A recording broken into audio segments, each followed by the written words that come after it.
Thanks, Kit. So, this next story is called This Isn't Heat, and it's by Richard Smyth, who's sitting over there, and it's going to be read by Ed Cooper Clarke. Richard Smyth's first novel, Wild Ink, was published this year, very, very recently, so if you like this, you know what to do. His work has previously appeared in Riptide, The Fiction Desk, Litro and The Stinging Fly, and he is the author of the non-fiction book Bum Fodder, An Absorbing History of Toilet Paper. Ed Cooper Clarke is very tall and also very modest. He didn't want me to read out a bio, so please welcome him to the stage.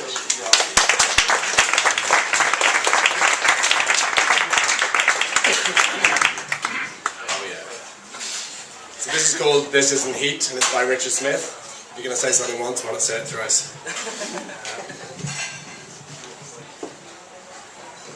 What do you think? Okay. Outside, a ton of air sits on Manhattan like a squatting golden Buddha. Inside, James Mercury searches for a friend in his Rolodex. David, no. Janice, no. How can I call her after last time? Louis Sweeney? Who the hell is Louis Sweeney? So no. Harry, Murray, Kathy, no. It seems there are no friends to be found within James Mercury's Rolodex. Outside, men in shirt sleeves toil and smell richly of takeout coffee. The heavy sweat of the Buddha clings shirts to bellies and damps small backs. There was a June riot of horn honking and much profanity from the taxicab drivers. James Mercury's apartment building hums in the heat. Here, Mrs. Salvatore draws a red wash from her steaming washing machine like a magician producing bunting. And here, Mr. Aftat on the third floor peels a pill of garlic with fingers of turmeric yellow. What a time, with the Quicksilver racing towards 103 for the air conditioning to go down. Listen, a constant whir, such as you might not notice it until it stops. And then, what? An electrical fault? We must assume so. And then the slow death of the air conditioning and, oh, for Pete's sake, Jesus Christ, of all goddamn times, now this is all we need. James Mercury sets aside his Rolodex and walks to the window. He slides it open to the noise. Then, when he leaves the room to visit the bathroom, the hot golden fingers of the Buddha steal inside. They carry with them dancing silver planetoids of dust. They swell and press against the walls of James Mercury's apartment like a balloon in a box. Jesus. James Mercury steps out of the bathroom, shaking cold water from his hands. Oh, Jesus is hot. Walking once again to the window, he rests his hands on the sill and ducks out his head. Even up here on the 5th floor, there is no cool breeze. James feels the hot weight of the ton of air and sees the smile on the face of the Buddha. Jesus, he says again, what are you trying to do, kill me? He hears the voice of the Buddha over the yappy traffic. The Buddha has a big voice. No, James. Always you complain, and where does it get you? It gets you only a headache. You ought to take a more relaxed attitude. At a reasonable temperature, I can maybe take a relaxed attitude. Here it's 103 and I'm sweating the river. This is certainly true. Pungent sweat has made a dark stripe down the middle of James Mercury's back. Is that all that is bothering you, James? Well, geez, maybe I'm a little lonely. Lonely? Kinda, you know, I guess, just a little. My friends they're all out of town. I could kind of use somebody to share a steak with. The heavy Buddha smiles, but doesn't say anything. His broad mouth is closed. James Mercury, he leans out of the window and he watches a pigeon clattering its wings all across the street. Hey! Not such a big voice, this one. James Mercury does not hear it over the street racket and the much profanities of the taxi drivers. Hey! Hey, you! What? James hears the voice and looks up. Me? Yeah. Air conditioning down up there? This is Sita, whose father is Mr. Aftad, who is currently chopping chicken with a cleaver leaning out the window. Yeah. Damn it. James has seen Sita go in and out of the building once or twice. She has long, black hair.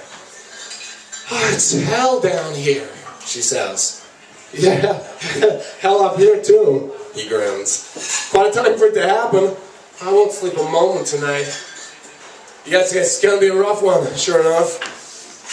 Sita ducks back inside and closes the window, but she leaves a smile that lingers on the golden skin of the Buddha as James Mercury watches.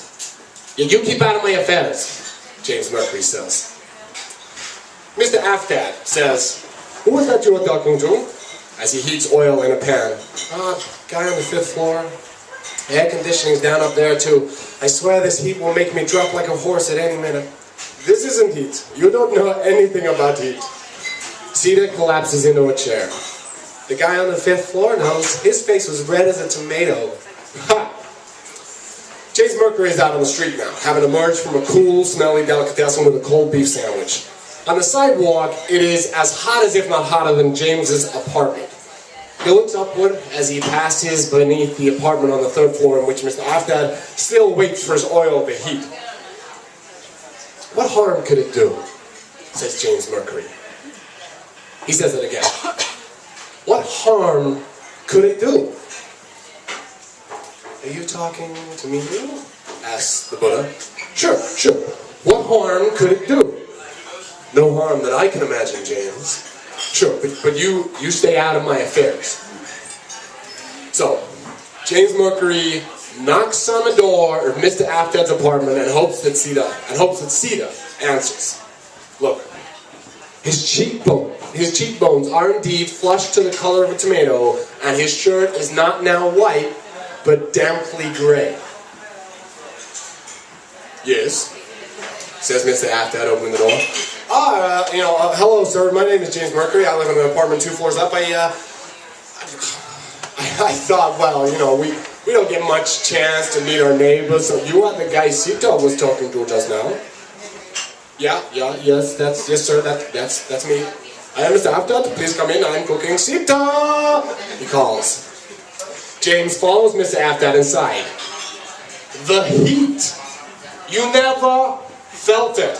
3 gas hobs flare their blue flame crowns on the seething bright pans, and James Mercury feels the fearful heat in his eyes and on his tongue. Oh, hi. Sita comes in with bare feet. Hi. James blinks. The window in the room is closed. I just thought I'd pop by and say, hi. We don't get much chance to meet our neighbors. Great, want a Coke? Sure. James is standing in the middle of the room with his hands in his pockets of his trousers. Sure is hot. Yeah, it's murder. Sita hands him a fizzing bottle, and the cold foam runs over onto James Mercury's hand. Okay, the heat. The heat. Air made out of boiling oil. James just stands and sweats, as hot as if not hotter than the core of Earth. Sita watches James Mercury as if he were some burnished red curiosity. Wow, Sita says. Sure, says James Mercury, like a pat of butter, he will melt and pool on the carpet. Are you okay? Asks Sita after a silence. James Mercury musters resolution and walks to the window. Sure is hot, he says, because he can think of nothing else, and flings open the window. I don't think that will help very much, says Sita. The Buddha cannot resist. The room full of cardamom, cumin, tamarind, this he cannot resist. First come his fingers, jeweled with dust motes, tasting like a fat tongue. Then the weight of the golden Buddha is in the room, impossible as a gin in a lamp. Oh, James, how could you lock me out even for a minute? The Buddha swims in the spicy heat. Oh, the savor. Oh, the flavor. cardamom, cumin, tamarind. He whirls over the bright pans in a delight of steam and swelter, and ginger, and carom seed, and the long pepper, and... What is that? I do not know, but oh, it is fine. All the while, Mr. Aftat strokes his small mustache with fingers of turmeric yellow. So, what's your name? Says Sita. I'm James. James Mercury. James Mercury shakes Sita's hand. Sita Aftat, pleased to meet you. When James releases her hand, it flutters to gesture of Mr. Aftat's shining pants. Do you cook? I can knock up a steak, shrugs James Mercury. Medium rare with grilled tomatoes and a pepper sauce, not too strong, and French fries, it's good. Ha! Says Mr. Aftat. Come here, says Sita to James, and be educated. James follows her to a table by the stove and a row of small white bowls filled with colors. This is turmeric, Sita says. Sniff. James Mercury bends too low to sniff and spots the tip of his nose with yellow. Sita sneers. And this here is paprika. Sniff. For the sake of his dignity, James samples the paprika with a fingertip. Sita laughs and, taking a fingertip of paprika herself, spots James Mercury's chin with red. Hey!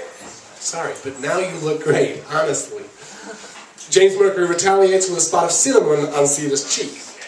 All the while, Mr. Aftat smooths his mustache with a smirk on his face, and all the while the Buddha flies around the room. James, James, a most delicious heat. Oh, what do you know of the steam of the basmati and the marvelous burning of the red himper chili? James and Sita are spotted with spice. What a mess you have made of my boils, says Mr. Aftat. What a delight of paprika. What a splendor of coriander.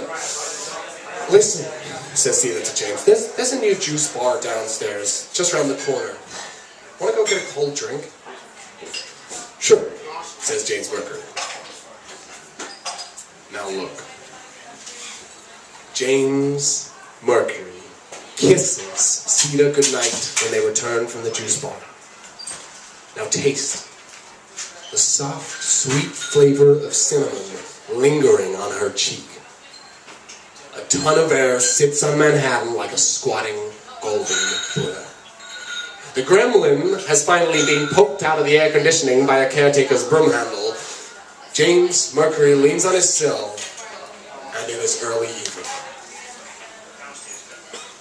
So, he says, I know how this game works. You do something for me, even if I ask you to stay out of my affairs, but I gotta let that go. So I have to do something for you. What? What's to pay? But the sky is turning to a bluebell shade, and the lights are coming on. On the street, the drivers of taxi cabs honk their horns. Blazing neon signs strike up the hum of an electric city, and the wide mouth of the golden Buddha remains closed, and he is silent.